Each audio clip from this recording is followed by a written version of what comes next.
வணக்கம். YouTube channel நண்பர்களுக்கு என் நெஞ்சார்ந்த வணக்கங்கள். இப்போ நான் உங்களுக்கு சொல்ல போகிறது இகபர ரகசியங்கிற அஞ்சன முறையை பற்றி. மை இந்த மையோட பலன் என்னன்னா, ஸ்ரீவசியம் நடக்கும், புருஷர் வசியம் நடக்கும், தேவதா வசியங்கள் நடக்கும், சர்வ காரிய வசியம் நடக்கும், முக தேஜஸ் கிடைக்கும், வாக்கு சித்தி இருக்கும். இந்த மையை எல்லாருமே பயன்படுத்தலாம். இதுக்கு பெரிய பொருள் செலவு கிடையாது, மூலிகைகள் காப்பு கட்டி எடுக்குங்கிற பிரச்சனைகள் கிடையாது. எல்லாமே நாட்டு மருந்து கடைகளில் கிடைக்கிற பொருட்கள் தான். இதை வச்சு தான் இன்னைக்கு இந்த வசிய முறையை சொல்லப்போம். இதுக்கு நீங்கள் ஒரு பேப்பர் கனவை இந்த சரக்கெல்லாம் எழுதிக்கணும்.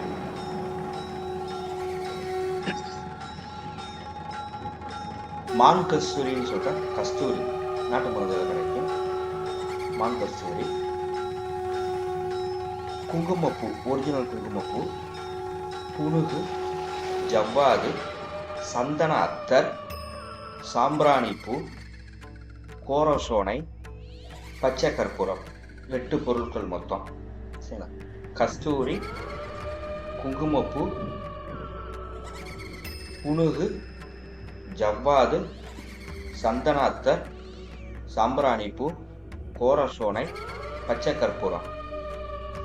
இது 2.25 வராகன் எடை இருக்கணும். 2.25 வராகன் எடைனா 8 கிராம். ஒவ்வொரு சரக்குலையும் 8 கிராம் வாங்குங்க. சரி, இந்த சந்தன அத்தர் ஒரிஜினல் எங்கே கிடைக்கும்னா காதி கிராஃபில் கிடைக்கும். ஒரிஜினல் சந்தன அத்தர்னு கேளுங்க, காதி கிராஃபில் கிடைக்கும். அதை மட்டும் அங்கே வாங்கிக்கங்க. மீதி எல்லாமே நாட்டு மருந்து கடைகளில் கிடைக்கும். எல்லா நாட்டு மருந்து கடைகளும் இதெல்லாம் கிடைக்கிற பொருள் தான். இந்த பொருள்லாம் சேகரிச்சுங்க.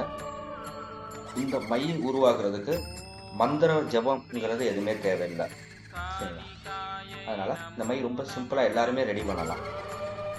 இந்த பொருள்லாம் சேகரித்து பௌர்ணமி திதி அன்னைக்கு, சரிங்களா, அல்லது வளர்பறை 3ஆம் பறை அன்னைக்கு இந்த மையை செய்யணும். குளியம்மின்னு சொல்லப்படுற கல்வத்தம், அதுக்கு பேர் கல்வத்தம், குளியம்மின்னு சொல்லுவாங்க. இந்த குளியம்மி ரெடி பண்ணிடுங்க. இந்த குளியம்மியில் சுத்தம் பண்ணிவிட்டு வேறு எந்த சரக்கு இல்லாமல் சுத்தமாக நல்லா கழுவிட்டு வடக்கு நோக்கி உட்காந்து அரைக்கணும்.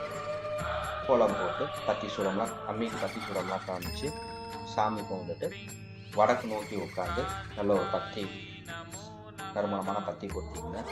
பொறுத்து சாம்பிராணி பொருத்தி வச்சுட்டு இந்த சரக்குகளை வச்சு சரக்கையும் ஒன்றா போட்டு அரைங்க. ஒரு ஜாமம் அரைக்கணும். ஒரு ஜாமங்கிறது 2.5 மணி நேரம். 2.5 மணி நேரம், 2 மணி நேரம் 40 நிமிஷம். இந்த 2.5 மணி நேரம் அரைங்க. சரிங்களா? அரைக்கிறப்ப உங்களுக்கு தெரிஞ்ச ஏதாச்சும் மந்திரங்கள் இருந்தால் சொல்லுங்கள். இல்லை உங்கள் குலதெய்வத்தை மனசார நினச்சிக்கோங்க. குலதெய்வத்தை நினச்சி இந்த மையை அரைங்க. அரைச்சி ஒரு வெள்ளி 1 ஜாமம் அரைச்சி அந்த 2.5 மணி நேரம் கழித்து இந்த மையை ஃபுல்லாக எடுத்து ஒரு வெள்ளி டப்பாவில் சேகரிச்சுங்க. சேகரித்து இந்த மையை உங்கள் குலதெய்வத்தோட, உங்கள் இஷ்ட தெய்வத்தோட பாதத்தில் வை. உங்கள் வீட்டு பூஜை அறையில் வச்சு சங்கல்பம் பண்ணிங்க. உங்களுக்கு என்ன தேவையோ, சர்வ காரியம் நடக்கணும்னா சர்வ காரியம் நடக்கணும் இந்த மையை அப்படிங்கிற மனசார வேண்டிங்க. ஸ்ரீ வசியம்னா ஸ்ரீ வசியம் நடக்கணும்னு வேண்டிங்க. புருஷர் வசியம்னா புருஷ வசியம் நினச்சிங்க. இது கணவன் மனைவி பிரச்சனையாக இருக்குது. புருஷர் வசியம்னா ஆணும். இது எப்படி எடுத்துக்கிறோம்னா, கணவன் மனைவிக்குள்ள ரொம்ப பிரச்சனையாக இருக்குது, 2 பேருக்கு ஒரு அண்டர்ஸ்டாண்டிங்கே இல்லை. அப்போ அந்த மனைவியானவர், என் புருஷன் எனக்கு ஒரு நல்ல இணக்கமான சுமூகமான உறவு நீடிக்கணும் அப்படிங்கிறத அந்த பெண் வைக்கணும்.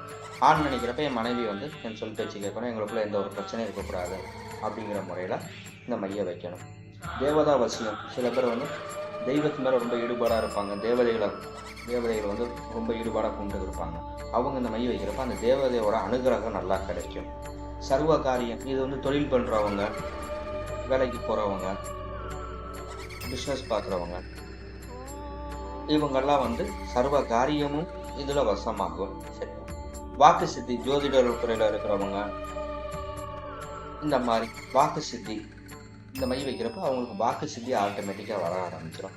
முக தேஜஸ் எப்பயுமே இருக்குது. முக தேஜஸ்ங்கிறது இப்போ ஒரு கை குழந்தைய பார்த்தீங்கன்னா அந்த குழந்தையோட முகத்தை பார்க்குறப்ப எல்லாத்துக்கும் பிடிக்க ஆரம்பிக்கும். அந்த குழந்தை நம்ம என்ன தான் ஒரு கோபமாக இருந்தாலும் அந்த குழந்தைய பார்த்தோன்னே அந்த கோபங்கள்லாம் மறையும். அந்த முகத்தை பார்த்தோன்னே அந்த தெய்வம் குடியிருக்கிற முகம்பாங்க. அந்த மாதிரி அந்த குழந்தை அந்த தேஜஸ் நம்ம முகத்துக்கு வரும். சரி, இதுதான் இதோட பிரயோக முறை. இதில் பெரிய மந்திர ஜபம் எதுவுமே கிடையாது. வெள்ளி டப்பில் சேகரித்து வச்சுங்க. எடுக்கிறது கை வச்சு எடுக்கக்கூடாது. ஒரு வெள்ளி கம்பி அல்லது சந்தன குச்சி, இதுவும் கடைகளில் கிடைக்கிது. சந்தன குச்சின்னு கேளுங்க, சந்தன குச்சி கொடுப்பாங்க. அந்த குச்சியில் தான் எடுக்கணும். எடுத்து வைக்கிறப்ப நம்மளுக்கு என்ன தேவையோ, என்ன விஷயத்துக்காக நம்ம மைய வைக்கிறோமோ அதை மட்டும் மனசுக்குள்ள நினச்சி, எனக்கு அது காரியம் சக்ஸஸ் ஆகணும் அப்படிங்கிறத மட்டும் மனசில் நினச்சிட்டு வைங்க. சரி, இதுக்கு வேறு எந்த ஒரு இது வந்து எல்லாருமே ரெடி பண்ணுறது தான். அதனால் நீங்களே இதை ரெடி பண்ணிக்கங்க. ரொம்ப சிம்பிளாக ரெடி பண்ணுறது தான். சரி, இந்த யூடியூப் சேனல் நண்பர்கள் இந்த வீடியோ பார்த்துட்டு கமெண்ட் பண்ணுங்கள், லைக் பண்ணுங்கள், ஷேர் பண்ணுங்கள். முக்கியமாக இது எல்லாத்துக்கும் போய் சேரட்டும். ஷேர் பண்ணுங்கள். உங்கள் ஃபேஸ்புக்லேயும் உங்கள் வாட்ஸ்அப்லேயும் ஷேர் பண்ணுங்கள். குரூப்பில் ஷேர் பண்ணுங்கள். எல்லாருக்கும் போய் சேரட்டும். சப்ஸ்கிரைப் பண்ணுங்கள். நன்றி நண்பர்களே. வணக்கம்.